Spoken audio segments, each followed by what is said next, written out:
നമ്മൾ hospital അഡ്മിനിസ്ട്രേഷൻ്റെ supportive elements എന്ന് പറയുന്ന സപ്പോർട്ടീവ് സർവീസ് എന്ന് പറയുന്ന ഒരു സിലബസ് സ്റ്റാർട്ട് ചെയ്യുകയാണ്. ഇപ്പോൾ കഴിഞ്ഞ ദിവസം നമ്മൾ ഇൻട്രൊഡക്ഷൻ ക്ലാസ് ആയിട്ട് കണ്ടിരുന്നാൽ ഒരു ഓറിയൻറ്റേഷൻ പോലെ നമ്മൾ എന്തൊക്കെ കാര്യങ്ങളായിരിക്കും കവർ ചെയ്യുന്നത് എന്നുള്ളത് ഞാൻ ജസ്റ്റ് ഇൻട്രൊഡക്ഷൻ പറഞ്ഞു തന്നിരുന്നു. അപ്പോൾ ഇന്ന് നമ്മൾ ഒന്നാമത്തെ ചാപ്റ്റർ സ്റ്റാർട്ട് ചെയ്യുകയാണ്. എല്ലാം വളരെ ചെറിയ ചാപ്റ്ററുകളാണ്, നമുക്ക് ഈസി ആയിട്ട് മനസ്സിലാക്കി എടുക്കാൻ പറ്റാവുന്ന ചാപ്റ്ററുകളാണ് എല്ലാം. അതിൽ ഒന്നാമത്തെ ചാപ്റ്ററാണ് അഡ്മിനിസ്ട്രേറ്റീവ് ഡിപ്പാർട്ട്മെൻറ്റ് എന്ന് പറയുന്നത്. നമുക്കറിയാം അഡ്മിനിസ്ട്രേറ്റീവ് ഡിപ്പാർട്ട്മെൻറ്റ് എന്ന് പറഞ്ഞു കഴിഞ്ഞാൽ ഒരു ഓർഗനൈസേഷൻ്റെ ഉള്ളിൽ ഓപ്പറേഷൻസ് ഹാൻഡിൽ ചെയ്യുന്ന ഡിപ്പാർട്ട്മെൻറ്റാണ്. നമ്മൾ പ്രധാനമായിട്ടും ഹോസ്പിറ്റലിനെ പറ്റി പഠിക്കുമ്പോൾ നമ്മൾക്കറിയാം ഹോസ്പിറ്റലിൽ രണ്ട് തരത്തിലാണ് വരുന്നത് അല്ലേ. ഒന്ന് മെഡിക്കലി റിലേറ്റഡ് ആയിട്ടുള്ള എല്ലാ കാര്യങ്ങളും വരുന്നുണ്ട്, രണ്ട് അതുമായിട്ട് ബന്ധപ്പെട്ട അഡ്മിനിസ്ട്രേഷൻ കാര്യങ്ങൾ വരുന്നുണ്ട്. അപ്പോൾ നമ്മൾ ഈ ഒരു ചാപ്റ്ററിൽ പ്രധാനമായിട്ടും കവർ ചെയ്യുന്നത് 4 ടൈപ്പ് ഓഫ് ഡിപ്പാർട്ട്മെൻറ്റുകളെ പറ്റിയാണ്. ഓക്കെ, ഹോസ്പിറ്റൽ അഡ്മിനിസ്ട്രേഷനിൽ ഒന്നാമതായിട്ട് വരുന്ന ഒരു ഡിപ്പാർട്ട്മെൻറ്റാണ് reception, front office, billing department. നമുക്കറിയാം നമ്മൾ ഏത് ഹോസ്പിറ്റലിൽ ചെല്ലുമ്പോഴായാലും അല്ലെങ്കിൽ ഏതൊരു ഓർഗനൈസേഷനിൽ ചെല്ലുമ്പോഴായാലും നമ്മളെ വെൽക്കം ചെയ്യുന്ന ഒരു ഡിപ്പാർട്ട്മെൻറ്റ് ഉണ്ടായിരിക്കും അല്ലേ. നമ്മൾ കയറി ചെല്ലുമ്പോൾ കാണുന്ന ലോബിയിൽ ഒരു ക്യാബിനും കാര്യങ്ങളൊക്കെ കാണാൻ പറ്റും. നമ്മൾ പ്ലസൻ്റ് ആയിട്ടുള്ള ഒരു ഫേസോട് കൂടി എല്ലാ കാര്യങ്ങളും നമ്മൾക്ക് പറഞ്ഞു തരുന്ന, നമ്മളെ മറ്റുള്ള സ്ഥലങ്ങളിലേക്ക് ഗൈഡ് ചെയ്യുന്ന ഒരു ഡിപ്പാർട്ട്മെൻറ്റാണ് ഫ്രണ്ട് ഓഫീസ്, അതല്ലെങ്കിൽ റിസപ്ഷൻ ഡിപ്പാർട്ട്മെൻറ്റ് എന്ന് പറയുന്നത്.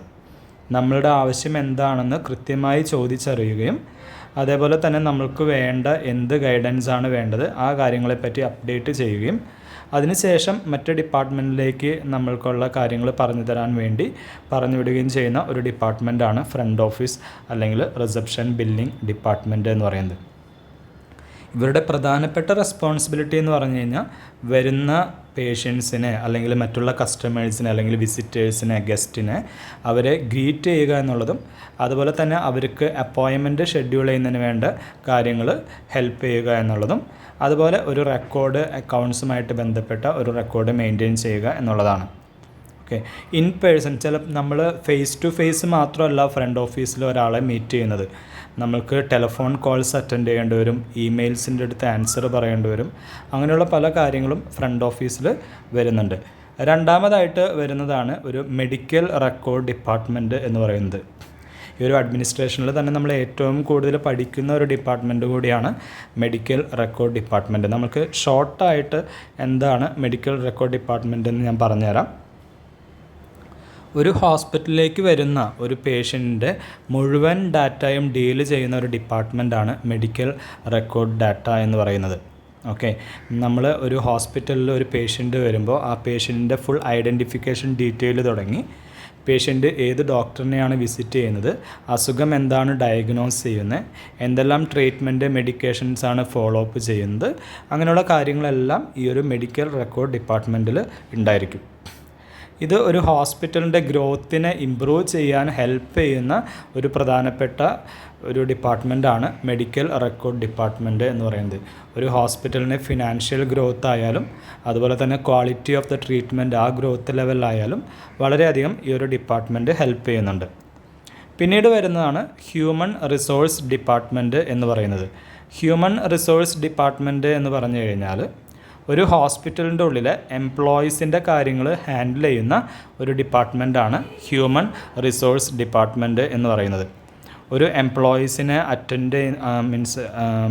ഒരു എംപ്ലോയീനെ സെലക്ട് ചെയ്യുന്നത് തുടങ്ങിയിട്ട് ആ ഒരു എംപ്ലോയീനെ ഇൻ്റർവ്യൂവിൽ സെലക്ഷൻ കൊടുക്കുക, അതേപോലെ തന്നെ ഓരോ ജോബ് അസൈൻ ചെയ്യുക, അവരുടെ സാലറി കാര്യങ്ങൾ നോക്കുക, അവരുടെ വർക്ക് ഷെഡ്യൂൾ നോക്കുക, അവർക്ക് എന്തെങ്കിലും പ്രോബ്ലംസോ കാര്യങ്ങളുണ്ടെങ്കിൽ അതുമായിട്ട് ബന്ധപ്പെട്ട കാര്യങ്ങൾ ഹെൽപ്പ് ചെയ്യുക, അതൊക്കെ ഹ്യൂമൻ റിസോഴ്സ് ഡിപ്പാർട്ട്മെൻറ്റിലാണ്. റിക്രൂട്ടിംഗ് എംപ്ലോയീസ് ആണ് അവരുടെ മെയിൻ ജോബ് റോളായിട്ട് ഒരു ഹോസ്പിറ്റലിൽ വരുന്നത്. അവർ ഒരു ഹോസ്പിറ്റലിൻ്റെ ആക്റ്റീവ് ഗ്രോത്തിനെ ഹെൽപ്പ് ചെയ്യുന്നൊരു ഡിപ്പാർട്ട്മെൻറ്റാണ്. കാരണം എംപ്ലോയീസ് നല്ലതായാലാണ് പേഷ്യൻസ് ഹോസ്പിറ്റലിലേക്ക് വരുന്നതായാലും വിസിറ്റേഴ്സ് ഹോസ്പിറ്റലിലേക്ക് വരുന്നതായാലും അങ്ങനെയുള്ള റീറ്റെയിൻ ചെയ്യാൻ പറ്റുള്ളൂ നമ്മൾക്ക്. പിന്നീട് വരുന്ന ഒരു പ്രധാനപ്പെട്ട ഡിപ്പാർട്ട്മെൻറ്റാണ് ഫിനാൻസ് ഡിപ്പാർട്ട്മെൻറ്റ് എന്ന് പറയുന്നത്. ഫിനാൻസ് ഡിപ്പാർട്ട്മെൻറ്റ് എന്ന് പറഞ്ഞു കഴിഞ്ഞാൽ നമ്മൾക്കറിയാം ഏതൊരു ഓർഗനൈസേഷനിലായാലും അതല്ലെങ്കിൽ ഹോസ്പിറ്റലിലായാലും അവരായിരിക്കും ഫിനാൻഷ്യൽ ഗ്രോത്തിൻ്റെ റെസ്പോൺസിബിൾ ആയിട്ട് വരുന്നത്. അവരാണ് ഒരു ഹോസ്പിറ്റലിലേക്ക് വേണ്ട ബഡ്ജറ്റ് പ്ലാൻ ചെയ്യുന്നത്, ഫിനാൻഷ്യൽ റിസോഴ്സസ് കണ്ടുപിടിക്കുന്നത്. അതൊരു ഹോസ്പിറ്റലിൻ്റെ സ്മൂത്തായിട്ടുള്ള റണ്ണിങ്ങിന് വേണ്ടിയാണ്. ഈ ഡിപ്പാർട്ട്മെൻറ്റ് എപ്പോഴും മെഡിക്കൽ സപ്ലൈസ് പർച്ചേസ് ചെയ്യുന്നതുമായിട്ട് ബന്ധപ്പെട്ട് റെസ്പോൺസിബിളാണ്. അതുപോലെ തന്നെ സ്റ്റാഫിൻ്റെ വേജ്, മറ്റുള്ള ഫിനാൻഷ്യൽ ആസ്പെക്റ്റ്, അങ്ങനെയുള്ള കാര്യങ്ങളെല്ലാം അവരുടെ അണ്ടറിലാണ് വരുന്നത്. ഇതിന് ശേഷം നമ്മൾ പ്രധാനമായിട്ടും നോക്കുന്നത് എന്ന് പറഞ്ഞു കഴിഞ്ഞാൽ ഒരു അഡ്മിനിസ്ട്രേറ്റീവ് സ്റ്റാഫിന് വേണ്ട ക്വാളിറ്റീസ് എന്തൊക്കെയാണ് എന്നുള്ളത്. നമ്മൾ മുൻപ് ഇൻട്രൊഡക്ഷനിൽ പ്രധാനപ്പെട്ട ഒരു കാര്യം പറഞ്ഞിരുന്നു, കമ്മ്യൂണിക്കേഷൻ സ്കില്ല് എന്നുമായിട്ട് ബന്ധപ്പെട്ട്. കമ്മ്യൂണിക്കേഷൻ സ്കില്ല് എന്ന് പറയുന്നത് ഏതൊരു പ്രൊഫഷണലായാലും വളരെ ഇമ്പോർട്ടൻ്റ് ആണ്. ഹോസ്പിറ്റലിൽ വളരെയധികം ഇമ്പോർട്ടൻ്റ് ആയിട്ടുള്ള ഒന്നാണ് കമ്മ്യൂണിക്കേഷൻ സ്കില്ല്. കാരണം ലിസണിങ് സ്കില്ലുള്ള ഒരാൾക്ക് മാത്രമാണ് ഒരു പേഷ്യൻറ്റിനെ റൈറ്റായിട്ടുള്ളൊരു ഗൈഡൻസ് കൊടുക്കാൻ പറ്റുക. അതുപോലെ തന്നെ പേഷ്യൻസ് ആയിട്ടിരിക്കണം എപ്പോഴും. മറ്റുള്ള ആളുകളെ ക്ഷമയോടെ കേൾക്കുന്നതിന് വേണ്ടിയും അവർക്ക് വേണ്ട സൊല്യൂഷൻസ് പറഞ്ഞു കൊടുക്കുന്നതിനും ഒരു കമ്മ്യൂണിക്കേഷൻ സ്കില്ല് എന്ന് പറയുന്നത് വളരെ ഇമ്പോർട്ടൻ്റ് ആയിട്ടുള്ള ഒരു കാര്യമാണ്. രണ്ടാമത് വരുന്നതാണ് ലീഡർഷിപ്പ് സ്കില്ല്. ലീഡർഷിപ്പ് സ്കില്ല് എന്ന് പറയുന്നത് പ്രധാനമായിട്ടും ഒരു ഡിസിഷൻ എടുക്കാൻ പറ്റുന്ന, അല്ലെങ്കിൽ ഒരു ടീമിനെ നയിക്കാൻ പറ്റുന്ന, അല്ലെങ്കിൽ ഒരു ഓർഗനൈസേഷനിൽ എന്തെങ്കിലും ക്രിട്ടിക്കലായിട്ടുള്ള ഒരു സിറ്റുവേഷൻ വരുമ്പോൾ ആ ഒരു ടീമിനെ ഹാൻഡിൽ ചെയ്യാൻ പറ്റുന്ന ഒരു ഇതാണ് വരുന്നത്. ഓക്കെ, അത് എല്ലാവർക്കും, എല്ലാ എംപ്ലോയീസിനും ലീഡർഷിപ്പ് സ്കില്ല് വേണമെന്നാണ് ഒരു ഹോസ്പിറ്റൽ അവർ പറയുക. കാരണം ഹോസ്പിറ്റൽ എന്ന് പറയുന്നത് ഒരു സർവീസ് ഇൻഡസ്ട്രിയാണ്. പേഷ്യൻസ് എപ്പോഴും വരുന്നത് അവർക്ക് ബെറ്റർ ആയിട്ടുള്ള ട്രീറ്റ്മെൻറ്റ് കിട്ടുന്നതിന് വേണ്ടിയാണ്. മൂന്നാമതായിട്ടാണ് ക്രിട്ടിക്കൽ തിങ്കിങ്. നാലാമത് relationship building skill. 5 adaptability. 6 quick thinking. അപ്പോൾ ഇതൊക്കെയാണ് ഒരു ഹോസ്പിറ്റൽ അഡ്മിനിസ്ട്രേഷൻ സ്റ്റാഫിന് വേണ്ട ക്വാളിറ്റീസ് ആയിട്ട് വരുന്നത്. അപ്പോൾ ഈ ഒരു ഇത്രയേ ഉള്ളൂ നമ്മൾക്ക് ഒന്നാമത്തെ ചാപ്റ്ററിൽ പഠിക്കാനായിട്ട് വരുന്നത്. അപ്പോൾ ടെക്സ്റ്റ് ബുക്ക് നമുക്ക് കിട്ടുമ്പോൾ ഈ ടെക്സ്റ്റൊക്കെ ഒന്ന് വായിച്ച് നോക്കാം.